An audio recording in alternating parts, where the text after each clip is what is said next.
My name is Hugo, and as Matteo said, I'm a co-founder and CEO of Kognity. Kognity is a company that provides digital textbooks to schools as a software as a service. So we launched in 2014, and we presently have paying customer schools in a bit more than 50 countries and growing very fast. Before then, I worked in investments for some time, and I also co-founded a company called Lanterna, which is headquartered here in London. I'm talking today not really about Kognity or Lanterna, although I would be very happy to tell you more about it afterwards, but rather about this topic, which is why EdTech has failed K-12 schools. It's a topic that we've had to think quite a lot about when, specifically when building and growing Kognity. And I guess whether EdTech has actually failed K-12 schools or not is a matter of definition and a matter of approach to technology in education. So there is a lot of great technology presently at schools that makes administration easier, that makes a lot of processes more efficient, everything from assessment to pure administration. There's word processors. There's also some pedagogic tools out there that are great for a lot of students, but there's not really the effect that I think a lot of people wanted originally when technology started coming into education, that is to increase the learning pace and to actually make learning easier. So that's what we are focused at Kognity, is to be able to double the learning pace of students in schools. And this is something that technology hasn't really started working towards. Although there are a lot of exciting technologies, adaptive learning, personalized learning, AI, a lot of great stuff that really should be able to produce a lot of value for learners, it hasn't really happened yet. And when we speak with EdTech companies, they often say that they have great solutions that provide a lot of great end value. It's really difficult to get into school budgets. It's really difficult to get good adoption from teachers. It's hard to get anything other than fragmented use. So we've thought a lot about why is this the case? What are the underlying factors, and where have we historically as a company and gone wrong, and where do we see that many other players have gone wrong? And I just wanted to share my quick perspectives on that. So in our view, EdTech companies are too scalable and too disruptive. These are two characteristics that are typically chased by companies and investors, and typically characteristics that are good for companies. They make companies be able to grow fast, and they can change an industry, get great margins and so on. However, we would argue that specifically in education, when it comes to learning, they don't serve in the company's favors, simply because solutions based on these principles can't deliver a lot of end learning value to students and teachers. And since they can't do that, it also means that they can't provide a lot of value to the company and build up value in the company, or to the owners of the company, or to investors. So although I guess there's a lot of investors out there looking for the next Uber of education, I don't really believe it's possible to create an Uber in education, at least not one that is centric on learning. So looking at these one by one, scalability. What's often missed is that the K-12 education market is not one market. It's a collection of niche markets. So the UK K-12 market is very different from the, say, Swedish one, where I grew up, and the one that I spent my childhood in, or from the US one. And even within the US, which is typically a breeding ground for scalable product solutions, education is not governed federally, it's governed by state, and in a lot of places even by district. So this means that we have to pay attention to this, because one size fits all doesn't work for students, and it doesn't work for curricula either. If there are a lot of different learning outcomes that schools try to achieve and that students try to achieve, providing one solution which is standardized and looks the same won't have relevancy to the same extent that tailored ones will. Next one, being disruptive. It's easy to forget that K-12 education is a framework that's politically governed. Political frameworks aren't famous for being the most flexible ones out there. So, and beyond these political frameworks, there's also very strong ecosystems that are often normative and often regulated. So, in order to be able to provide a solution that can deliver value and that can be adopted, you also need to pay attention to what does the framework actually look like, and what does an ecosystem look like, and you need to be able to adapt into that. Find a spot as an entrepreneur or as an investor when you look for companies. You need to find a spot within that framework where the solution can actually come in and be adopted and work with the rest of the ecosystem that teachers and students operate in. And I personally have seen a lot of really exciting technological solutions that are simply not adopted because they don't match with everything else that goes on in a school. And a lot of interesting technological solutions that try to disrupt this entire framework. And I think that's a really tough thing to do. So the solution then, as we see it, is to localize the solution and to make sure that it's relevant and keeps its relevancy. And when it comes to the disruption part, it's again important to understand the ecosystem. So say that this can be done, and to then actually increase the learning pace at schools. The question is, where will this take us? And we, as a company, Kognity, we're focused on the learning pace, and our mission kind of ends there. But there's been a lot of interesting studies, I'm sure you've seen some of them, which proves or shows an exponential effect between increased learning outcomes and GDP per capita. So there's not a linear effect, it's actually exponential. So there's a lot of societal gains globally that can be achieved by managing to do this.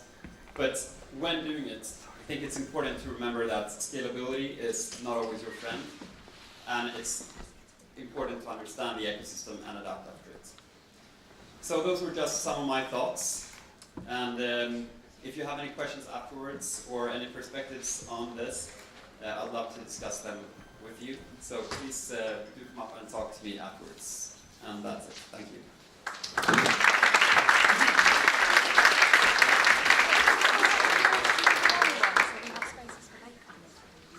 Thank you very much, Hugo. So up next, I would like to invite on stage Namish, who is the CEO of Show My Homework.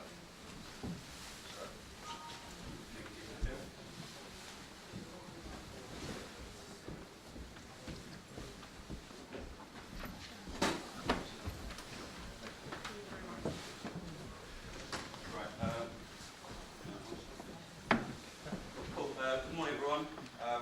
Thanks for coming today. I was worried we'd have an empty room. My name's Namish. I'm the founder and CEO at Show My Homework. Today I want to share three things with you. I'd like to, without boring you, tell you a little bit about my history. I'd like to tell you a little bit about our company, where we are today. And thirdly, I'd like to share some of our learnings over the last 5 years in terms of what I think is really, really important as a differentiator to succeed in this market.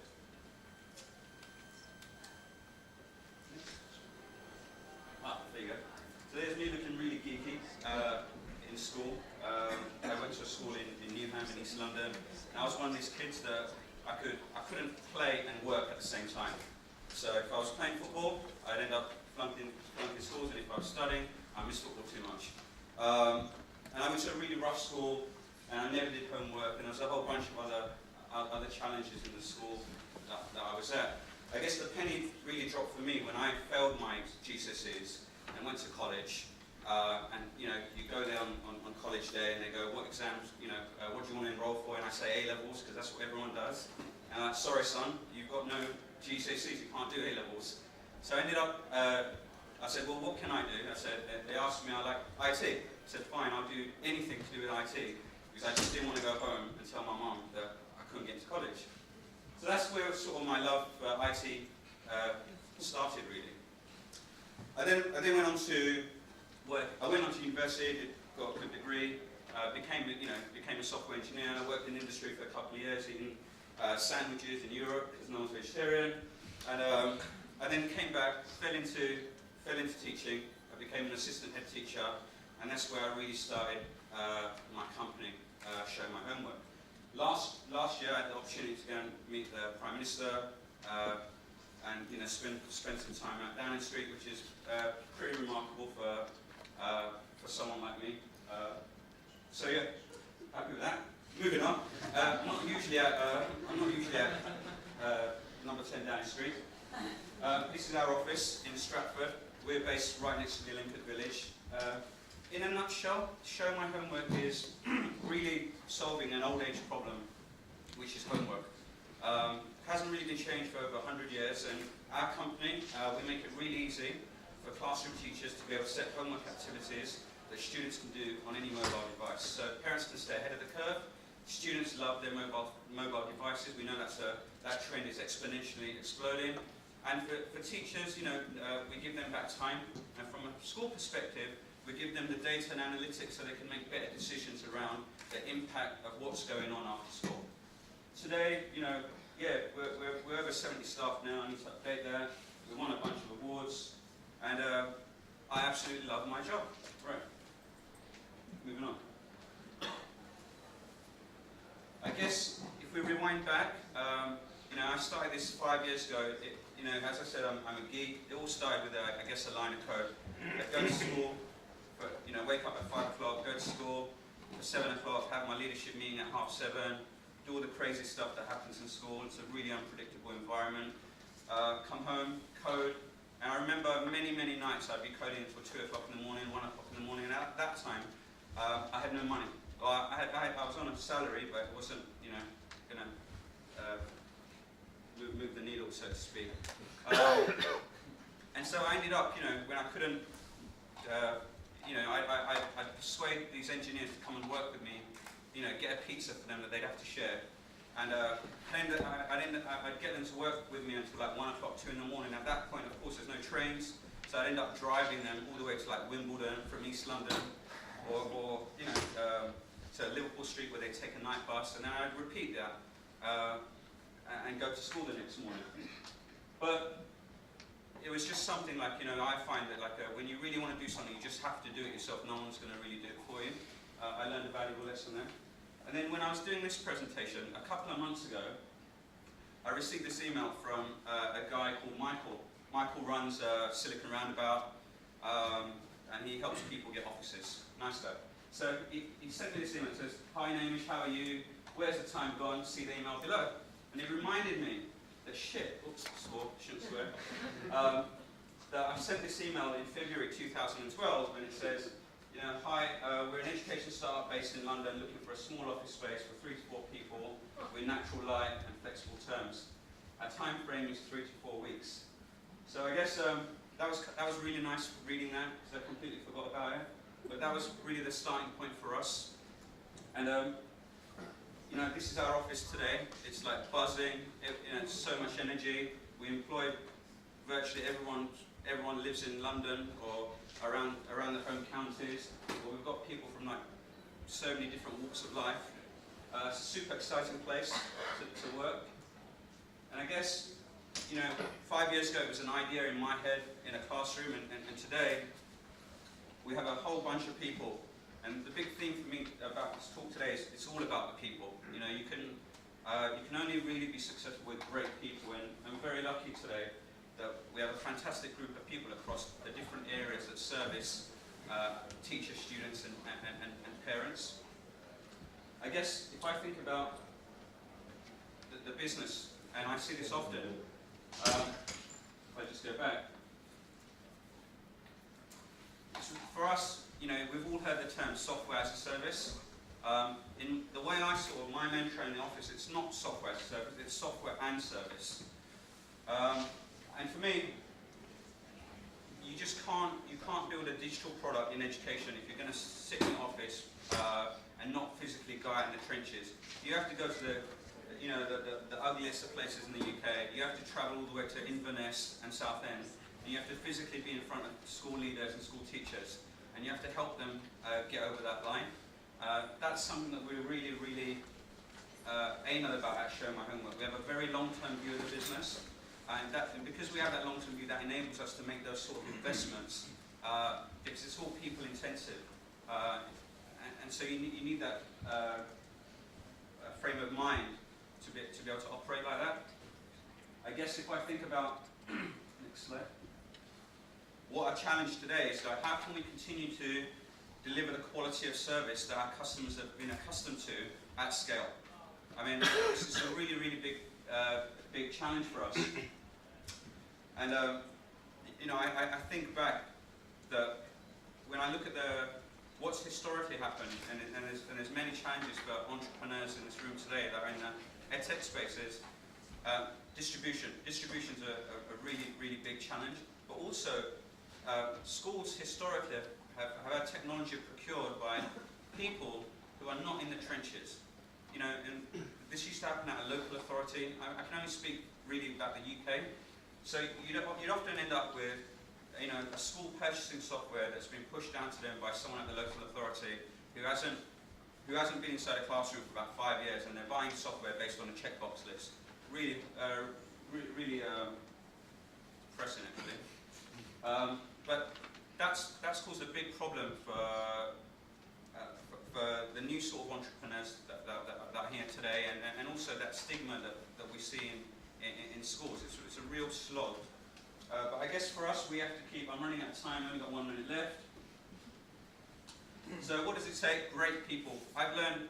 If I think about our business today, I'm so proud of all the people that work at Show My Homework. I am a tiny little cog in this operation, and I believe, you know, if you're hiring at the moment, there's different stages. So at the startup stage, you really need people that are curious, that will just get shit done. They will just get shit done. They'll find a way. They won't worry about how to do it. They'll just find a way to do it. And you won't pay them very much money, and they'll still want to work every hour of the day God sends. Then, as we've moved from a startup to an early stage business, we realise I come into the office and it looks like a youth club. Every single person is learning on the job. And that's one of the mistakes we made. We didn't invest in getting more experienced people sooner, because you just can't have everyone learning on the job when you're growing at speed. You need some people with scars, some experience, and that also helps those people that are fearless, who have been with you at the start, and gives them opportunity to grow and develop without you sending them on a bunch of training courses that are just a waste of money. So that is definitely a big lesson for us, and we're not at that third box, the established stage yet. But always surround yourself with winners. I'm a first-time entrepreneur. I don't know very much, but I do try and surround myself with some awesome people that have been there, done it, and have built real businesses. Not businesses on vanity metrics and how many unique users there, but real revenue. You know, understand operational challenges and people management. Today, for me, what keeps me up at night is how we continue to manage our people and retain them and attract people. It's really hard. People management is just the bane of my life. But we'll get there, and I will stop talking. Thank you very much.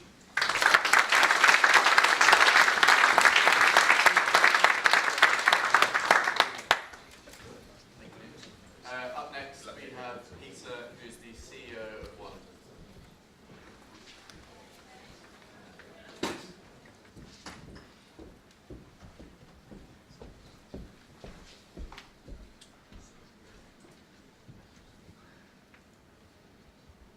Hello. So another photograph of another youngster. So when I was asked to do this talk, it was very much kind of focused on your journey. So the journey for me started at a very young age. I was about 9 years old, and that's why I started my first successful venture. The village where I grew up in Cambridgeshire was full of orchards, and I spent my summer collecting apples, selling them to fruit stalls in neighbouring villages. Then I went on to having a little mini on-the-road tuck shop at secondary school, selling student IDs, a bit controversial. But then it wasn't really until I got to university when my first official business started.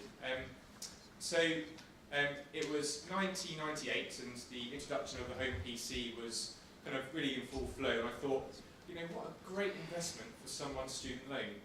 My cousin was a bit of a computer geek. He would build them. I would stack my car up with as many as possible, and if you remember back in the day, they were pretty big, so it was a pretty tough job. Venture back up to Newcastle where I was studying, 4 hours drive, and deliver them to lucky recipients. You can remember back in the day, I didn't have much money. It was, you know, I was a student. It was hard really to promote this fantastic opportunity to my fellow peers. Then I remembered I was been given access to the student and university email system. So as wonderful as it was back in the day, I didn't have much knowledge and know how to use it. But I thought, well, I could start to send it around to some of my fellow students, and maybe they could send it around to their friends. I might have a bit of a viral campaign on my hands. So after a while, I kind of had a good route around. I managed to send out the email to the best part of 25,000 people.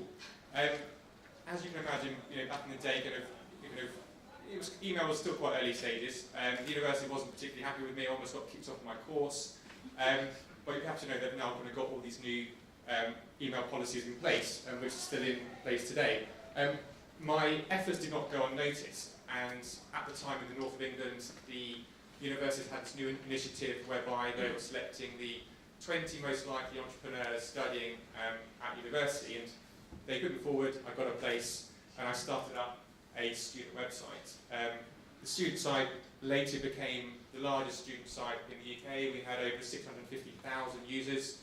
Monthly page impressions were almost 100 million.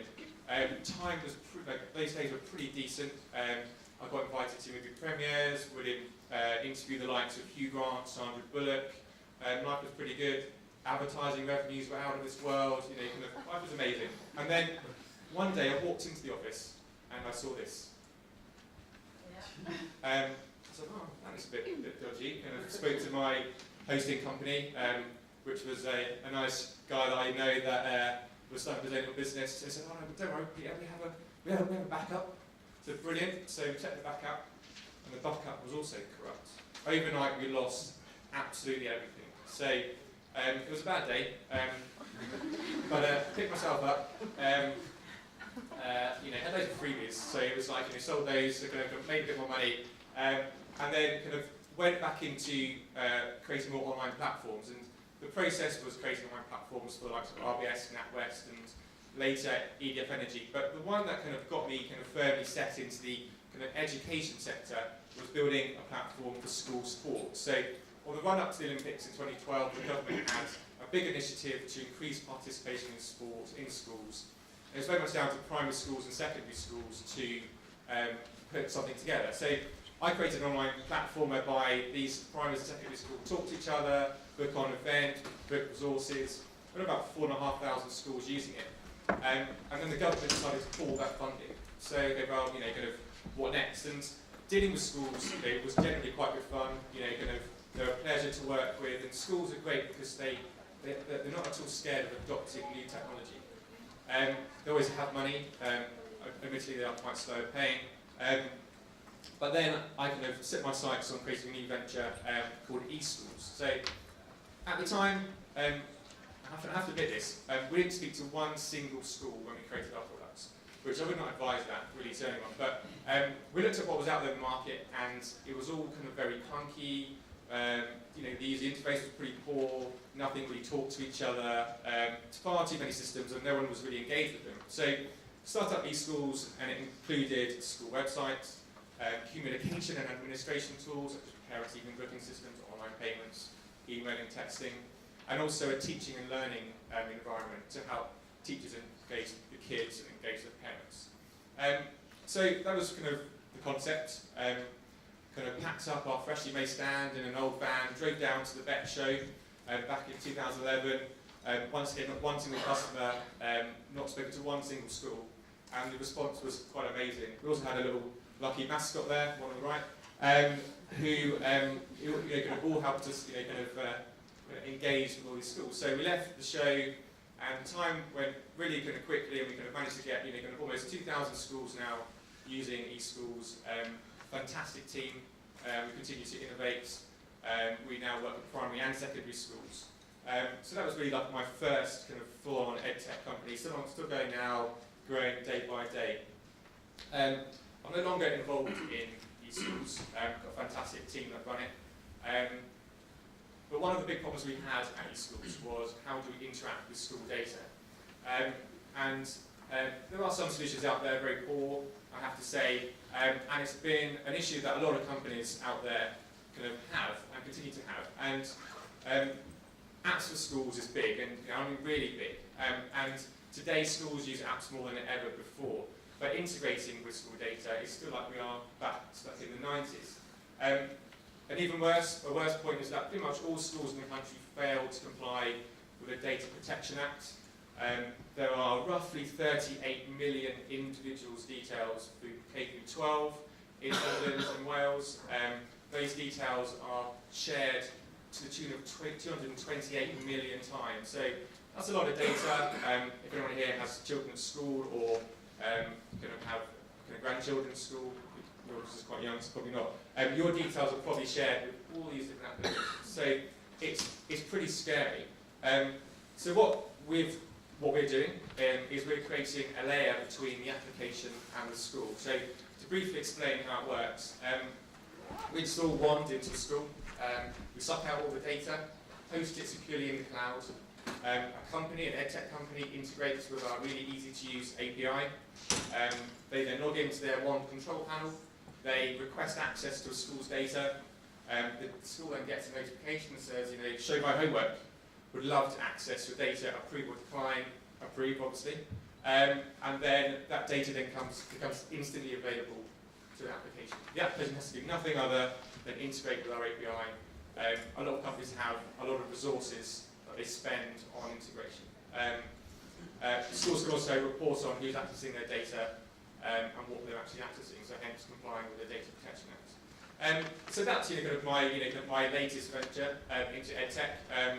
Really enjoying it. We've got schools, a couple of thousand schools plus now, with Wand installed, dotted all over the world as well.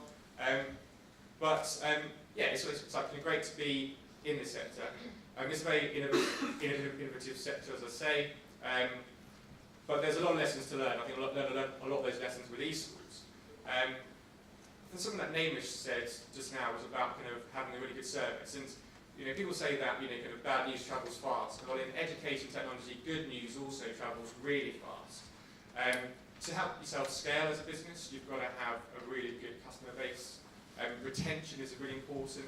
But having a product that is really useful as well. There's so many products out there in our sector, and they really don't provide much overall benefit. Time saving is one of the biggest ones. There's money, but time saving is obviously really important. So we help applications become more efficient, and hopefully those applications then also help the schools.